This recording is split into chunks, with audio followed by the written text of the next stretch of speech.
করলাম, আমরা কি করলাম ফর্ম তৈরি করলাম। এখন রিপোর্ট, এই যে রিপোর্টের মধ্যে দেখো অনেকগুলো অনেক ধরনের আছে। আমরা কি করলাম রিপোর্ট উইজার্ডে ক্লিক করলাম। এখন কোনটা কাকে নিয়ে, এই যে টেবিল ফাইলকে নিয়ে। আমি যদি কোয়েরি ফাইল আর নিতে চাই নেওয়া যাবে, কোনো সমস্যা নেই। যে কোনো ফাইলকে নিয়ে তুমি রিপোর্ট তৈরি করা যাবে। কোয়েরি ফাইল কি, কোয়েরি ফাইল আর রিপোর্ট ফাইলের মধ্যে পার্থক্য কি বলো তো? পার্থক্য কি? কোয়েরি ফাইল আর রিপোর্ট ফাইলের মধ্যে পার্থক্য বুঝতে না একদম।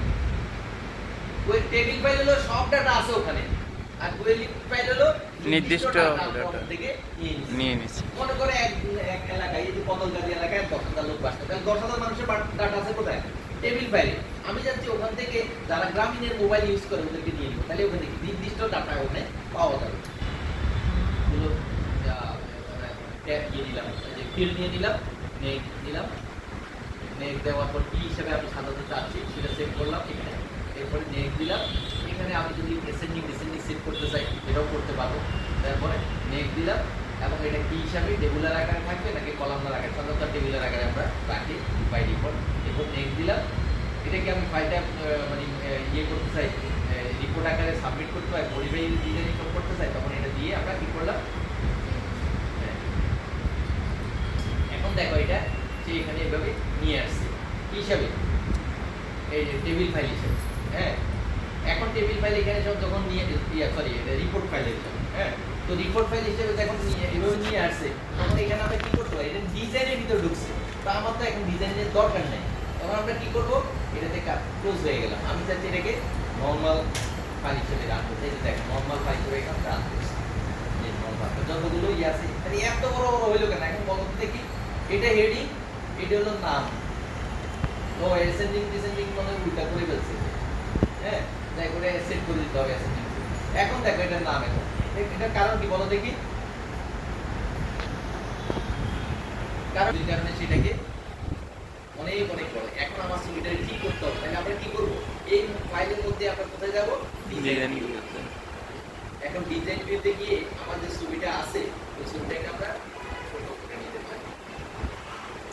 বিশাল আকারে ছবি দেখাবে, বাট ছোট করে দেখাবে।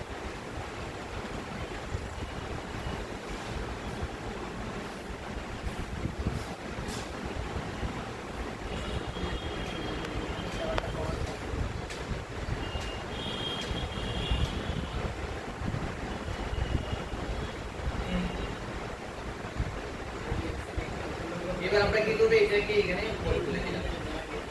এবার কন্ট্রোল এস দিয়ে সেভ করলাম, কন্ট্রোল ডাব্লিউ দিয়ে বের হলাম। এবার আমরা এই রিপোর্ট ফাইলটা রান করি। এখন দেখো এটা ছোট জায়গার মধ্যে নিয়ে আসছে। কেন নিয়ে আসছে? কারণ ছবিটাকে আমরা ছোট করে দিচ্ছি। এই ছবিটাকে ছোট জায়গার মধ্যে নিয়ে আসছে। তাহলে আমরা কি করব, এই দেখো ক্রিয়েট সরি এই যে এক্সটার্নাল ডাটাতে যাব। এক্সটার্নাল ডাটাতে যাই দেখো কি আছে, এক্সেল, অ্যাক্সেস বা বিভিন্ন ধরনের ইয়ে আছে। তারপরে এখানে আছে, এরপরে দেখো এখানে কি আছে, মোরে ক্লিক করলে আমি দেখতেছি যে ওয়ার্ড। তাহলে আমি কি করলাম, এই যে এখানে ক্লিক করলাম, এখানে ওপেন দিয়ে দিলাম, দিয়ে ওপেন দিলাম। মাইক্রোসফট ওয়ার্ডে এটাকে ওপেন করে দিলাম।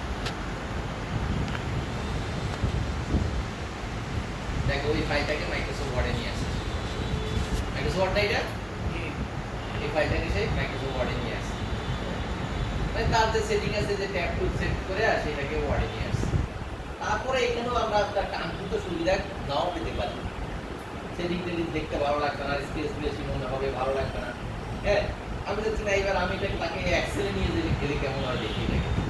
তখন আমরা কি করলাম, এই ফাইলটাকে আমি এক্সেলে নিতে চাই। এই যে সরাসরি দেখেন এক্সেল আছে, হ্যাঁ এক্সেলে এই যে দিয়ে দিলাম, দিয়ে জাস্ট ফাইলের সেট করে দিলাম, কোথায় যাবে দিয়ে দিলাম।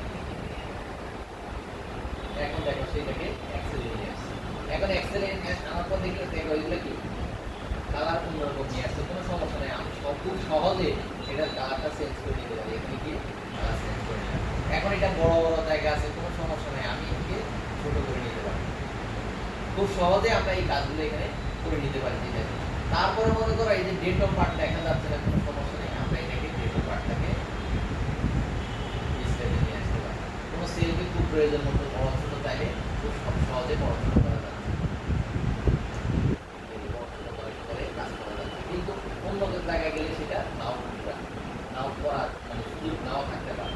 হ্যাঁ, তাহলে কি আমরা এখানে মোটামুটি এই ধরনের কাজগুলো করতে পারি। এখন যদি আমার মনে হয় যে না এখানে কিছু ফাংশনাল কাজ আছে, ফাংশনাল কাজ কি, মনে করো সে যে স্যালারিটা পায়, এইটা স্যালারি কোথায় আছে, আর এই যে মান্থলি আর্ন এখন আমি যাচ্ছি না এইটা সে ট্যাগ দিতে হবে এই টাকার উপর। তাহলে আমরা এখানে ক্রেডিট লিখলাম, ট্যাক্স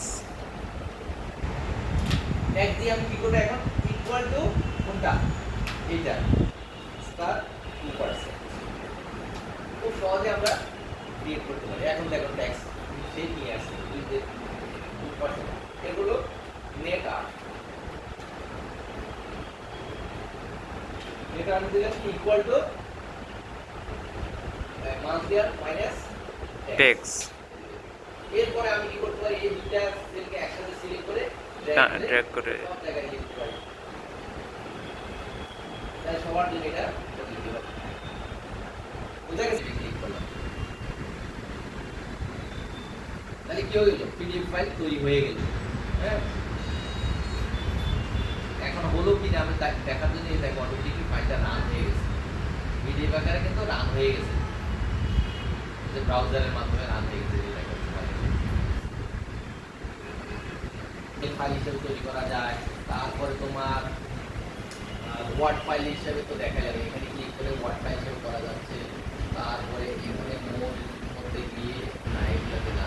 হ্যাঁ, তাহলে মেইনলি হলো এক্সেলে যাওয়া যাবে, ওয়ার্ডে যাওয়া যাবে। হ্যাঁ, এই যে পিডিএফ, এই যে পিডিএফ করা, পিডিএফ আকারে সেভ করা যাবে। মনে করে এটার নাম দিলাম